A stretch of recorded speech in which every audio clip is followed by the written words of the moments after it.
నేను coordination insight తీసుకొని ప్రీతం నాయకులు కోమటిరెడ్డి గారికి క్లియర్ అర్థం రాజకీయాల గురించి మనం గవర్నమెంట్ రావాలంటే మన ప్రీసీస్ ప్రెసిడెంట్ వస్తున్నప్పుడు మనం అందరం సహకరించాలని ఒత్తిడి తీసుకొచ్చి వారికి స్వాగతం అలిపినప్పుడు భుజం మీద చేస్తే నాకు మంచి రోజులు వచ్చాయి అనుకున్నాను నేను.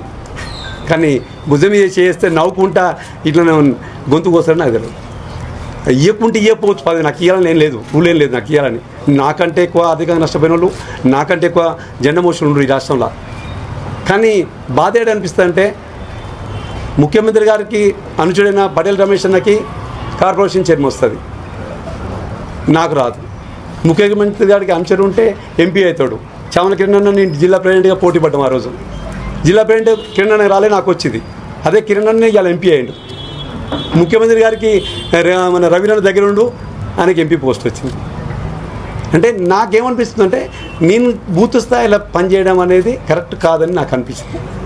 కానీ రేపు రాబోయే స్థానిక సంస్థల ఎలక్షన్లో ప్రియతమ నాయకులు కోమటిరెడ్డి వెంకటరెడ్డి గారు కావచ్చు, మన సీఎం రేవంత్ రెడ్డి గారు తీసుకున్నట్టు 6 గ్యారెంటీలు కావచ్చు, సన్న బియ్యం కావచ్చు, ఇప్పుడు చీరల పంపిణీ కావచ్చు, ఇవన్నీ తీసుకొని మనం రేపు స్థానిక సంస్థల్లో నల్గొండ జిల్లాలో ఉన్నటువంటి ఇంకో ముఖ్యంగా ఒక విషయం ఏంటంటే నాకు బాధ అనిపించింది. ఇప్పుడు ఈ ప్రెస్ మీట్ పెట్టడానికి ఏంటంటే నల్గొండ కాన్స్టిట్యున్సీలో 100% నా పేరు చెప్పారు, పక్కన నకరెక్కలు నా పేరు చెప్పారు, మిర్యాలలో అని చెప్పారు, దేవరకొండ చెప్పారు, మునుగోడు చెప్పారు, సాగర్లో అయితే బహిరంగంగా చెప్పాడు. ఒక యువజన కాంగ్రెస్ మీద ఉండే వాళ్ళు చెప్పారు నాకు.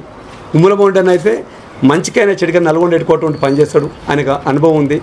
కోమటిరెడ్డి వెంకటరెడ్డి గారు మంత్రిగా అనుచరుడుగా పేరు ఉంది కాబట్టి ఇక్కడ ఉన్నటువంటి హాస్పిటల్ వాళ్ళు కానీ అధికారులు కానీ ఈజీగా అర్థమైతే వాళ్ళు బహిరంగంగా చెప్పడం జరిగింది. ఇంతమంది చెప్పినా కానీ మళ్ళీ ఇంత చెప్పుకున్నా కూలం అంటారు.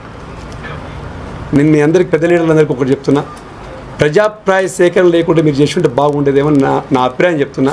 నాలాగా వేరే జిల్లాలో కూడా అడిరోలు ఉంటారు, నాలాగా తెలంగాణ రాష్ట్రంలో మొత్తం డిసిప్లిన్ పార్టీ కూడా కష్టపడాలనేటువంటి ఉంటారు. వాళ్ళందరూ నిరుత్సాహపడకుండా ఉండాలంటే మీరు ఒకసారి ఆలోచించి వాళ్ళకు కూడా అందరికి న్యాయం చేసే విధంగా మీరు తీసుకోవాలని చెప్తున్నా. మంత్రివర్యులు కోమటిరెడ్డి వెంకటరెడ్డి గారు తలుచుకుంటే నాకు 1.5 year కింద నాకు కార్పొరేషన్ డిక్లేర్ చేయడం జరిగింది. మీ అందరి సమక్షంలో దాదాపు 2-3-4 వేల మంది సమక్షంలో పార్లమెంట్ ఎలక్షన్ చేయడం జరిగింది. 1.5 year అయింది. నా తర్వాత ఒక 20 మంది కార్పొరేషన్ పదవులు వచ్చినాయి. నేనేం బాధపడతలేదు.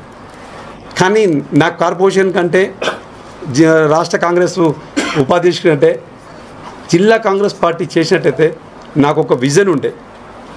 కాంగ్రెస్ పార్టీకి బూత్ స్థాయి నుంచి కనుక బలోపేతం చేస్తే మనం BLA బూత్ లెవెల్ ఆఫీసర్ ఉంటారు, మనం బూత్ లెవెల్ మనం ఏజెంట్ పెట్టుకొని BLA ఏజెంట్ పెట్టుకుని బూత్ లెవెల్ ఏజెంట్ పెట్టుకొని అలాగే బూత్ లెవెల్ ఆఫీసర్కి అటాచ్ చేసుకొని ఈ ఓటు చోరీ కార్యక్రమం తీసుకుంటారు రాహుల్ గాంధీ గారు. ఆ ఓటు చోరీ కార్యక్రమం ఎక్కడ జరుగుతుందంటే బూత్ లెవెల్లో జరుగుతుంది. దాన్ని పటిష్టంగా అమలు చేయాలన్న సిద్ధాంతం పెట్టుకొని దాన్ని ఏ విధంగా చేస్తే బాగుంటుందని ఒక ఐడియాలతోని INTC, మహిళా కాంగ్రెస్, NSCI, యూత్ కాంగ్రెస్, అనుబంధ సంఘాలు అందరితో కలుపుకొని పార్టీని స్ట్రెంత్ చేయాలంటే నామమాత్రంగానే ఉన్నాయి. ఇప్పుడు వాళ్ళకి ఎంకరేజ్మెంట్ లేదు. వాళ్ళందరినీ తీసుకొని ఒక ఫార్ములా ప్రకారం పోదాన్ని నాకు ఉండే. ఇప్పుడు వచ్చిన వాళ్ళు కూడా చేస్తుండొచ్చు, అలాగే నేను అనుకున్న విధంగా వాళ్ళకు కూడా ఐడియాలజీ ఉంది, వాళ్ళు కూడా చేశాను. కానీ ఇప్పుడు వచ్చిన వాళ్ళకి ఒక విజ్ఞప్తి చేస్తున్నా ఇప్పుడు అయిన అధ్యక్షుడికి, దయచేసి మీకు ఒకటి ప్రతిముఖం కోరుతున్నా, మీరు కలిసినప్పుడు కూడా చెప్పదలుచుకున్నా. గత 2 సంవత్సరాలకెళ్ళి అధికారం